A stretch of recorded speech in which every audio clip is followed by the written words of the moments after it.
I have sewn the strips together. And I suggest that you at the very least open it up like this and finger press it down to where that is open. Pull it back up.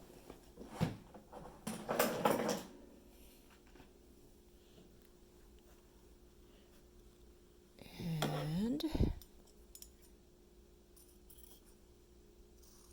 cut it. Leave it 1/4 of an inch.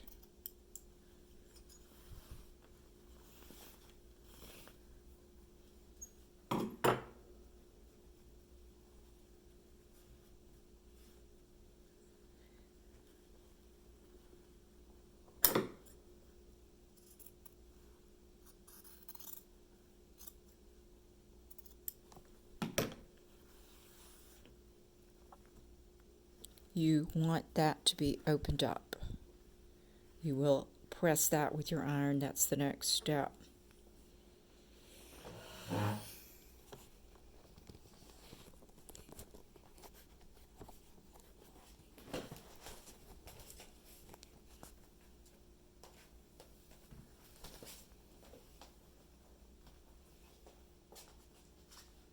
Starting at one end, fold it in half and iron it.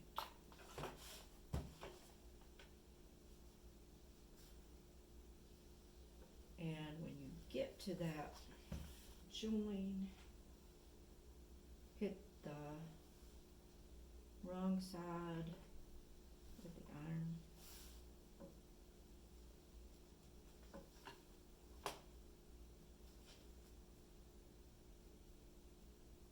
And continue to press it. I will talk to you while I am ironing about the benefits of using bias cut strips. Now, bias cuts are diagonal across a square. Your fabric is a rectangle, so you can understand where that might be a little bit different. But the reason there's two reasons why you would use bias binding. One is if your edge of your quilt is curved. And the other reason you would do it is because cross cut strips on the bias, when they fold, like I'm folding a little piece of fabric right now, this is the weave of the fabric is going this way. If it was cut on the bias, it would be that way. Since this is cut with the fabric grain going this way, folding it over means that it's going to wear, because that's the part of your quilt that takes the most wear and tear is the bias, is the binding. And this will make a hole sooner than bias binding would. Bias binding takes more fabric. Not really, but you have to buy more to get bias cuts.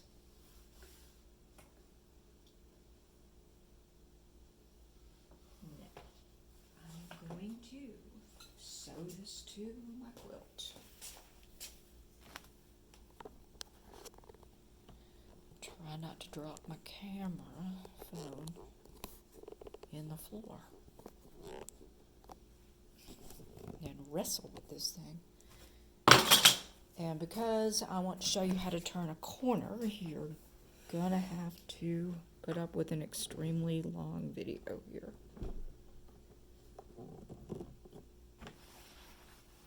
I want to show you how to turn a corner, and I want to show you how, and I have to turn them all because I can't just turn one because I'm not going to stop and start this process in too many videos. Alright, so I like to start in the middle of the longest side. It's really just a choice. But the reason I do will be much more clear when I show you. I gotta get that out of there. Picked up a stray wad of red thread.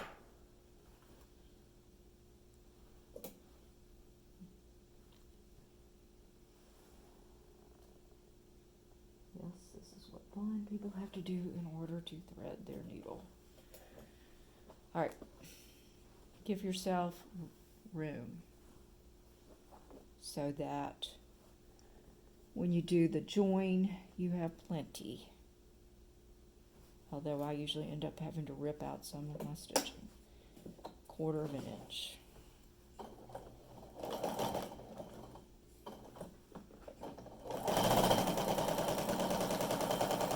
I like to use a walking foot for this process. It gives you feed dogs on the top along with your feed dogs that are on your machine. As we speed down the highway to the first corner.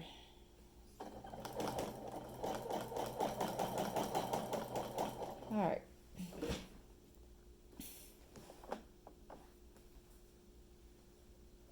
What I'm going to do is I'm sticking a pin where I want to stop sewing. It can be 1 or 2 stitches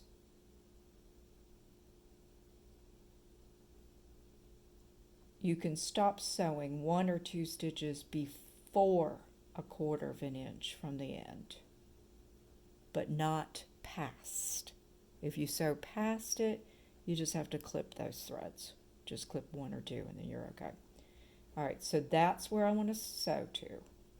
And if I can get the pin to go in, I will feel the pin with the needle of the sewing machine. And I will stop there. And you can kind of tell it because your pin will move. I back stitch because that just makes that stitch tight. Pull it all out from underneath the needle. And you are going to pull it back this way. You're pulling it in the opposite direction of where you're going to go next, which is down the next side. And more of that finger pressing. This isn't not the best choice because my backing and my binding is the same color. Can you see it? All right, so the next I have finger press that. Then I'm going to make my length of binding go the direction it's going to get sewn. This is creating a miter underneath there.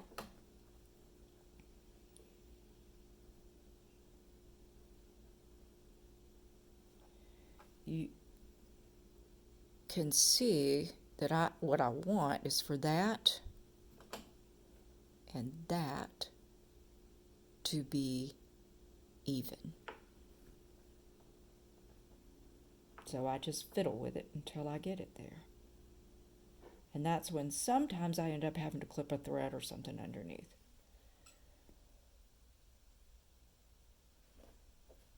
Get it on there good, and I stick a pin in it. Sometimes I don't, and then I regret it.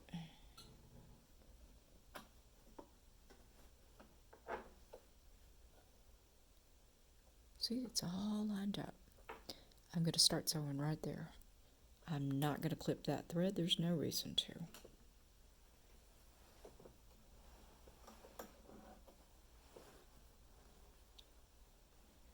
And then down the street I'm going.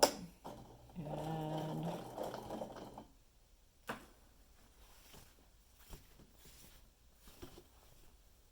I like to have the binding. The binding's going to get sewed on. I always do needle down, or you'll be unhappy. And away I go. And I'm going to do this. This is just corner 1. There's 4 corners. There's 3 left. And normally this goes faster, but normally I have more elbow room.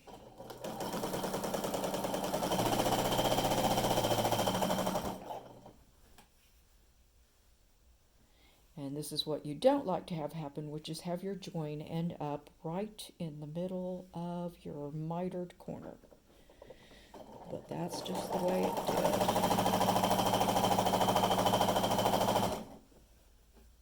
I'm going to do the same thing. Go stick a pin in here. Because if not, I'll sew right off the end.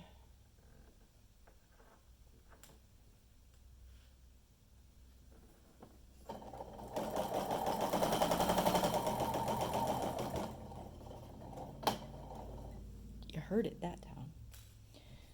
Back up. The reason I back up is because if I've gone too far, I can clip out one of those because I've locked 2 or 3 stitches.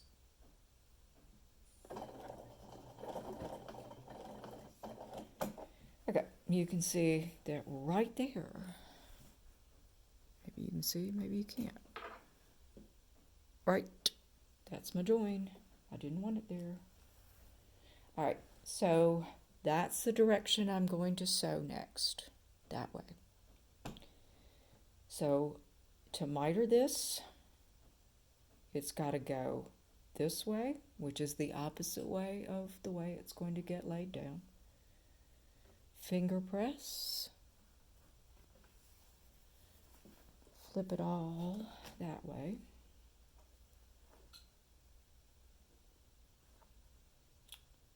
And it's amazing, but this time it worked out better because I've now done it just twice. You do not want this folded edge beyond your quilt sandwich, or you will be unhappy when you go to turn it to the other side. It will be a big wad. So there I stuck a pin in it.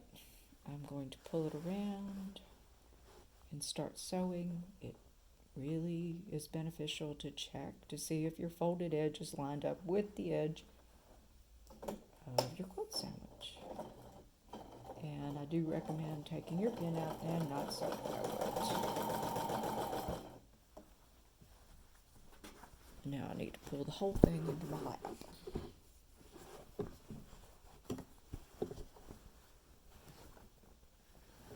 There we go. This side's much longer. Thank goodness it's not a king.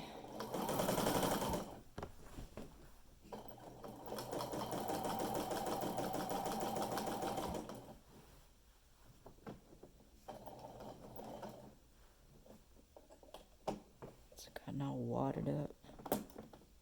There we go. Did that with the needle down. And away we go.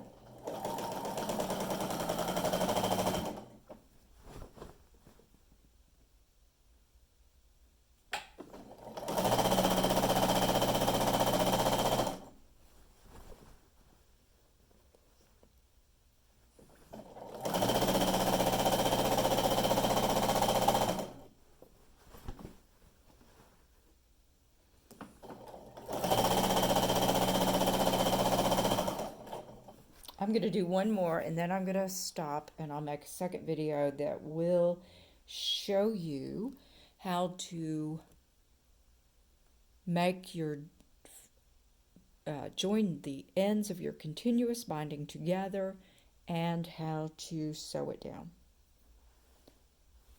I'm going to do one more.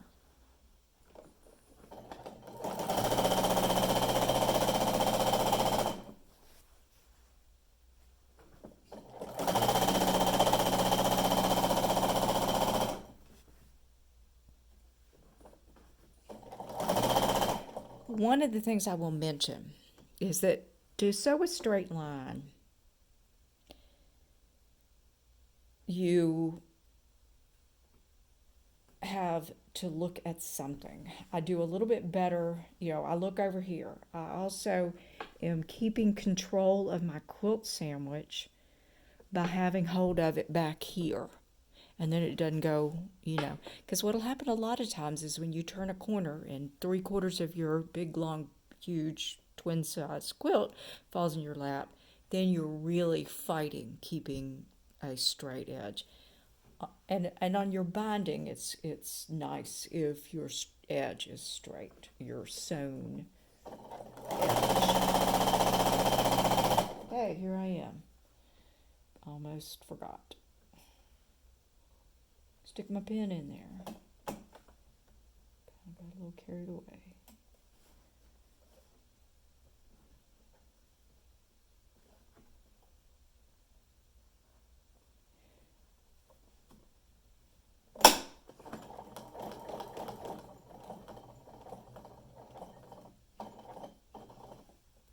Pull the pin out, back stitch.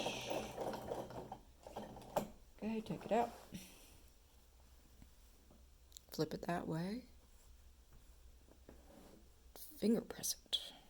And you pull, and that's one of the other reasons why you backstitch there. You want to be able to pull it. If you didn't backstitch, you'd pull your stitches out. And then go that way.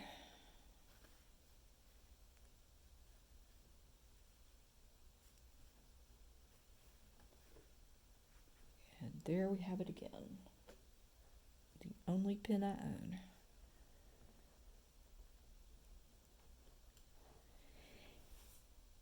The end of this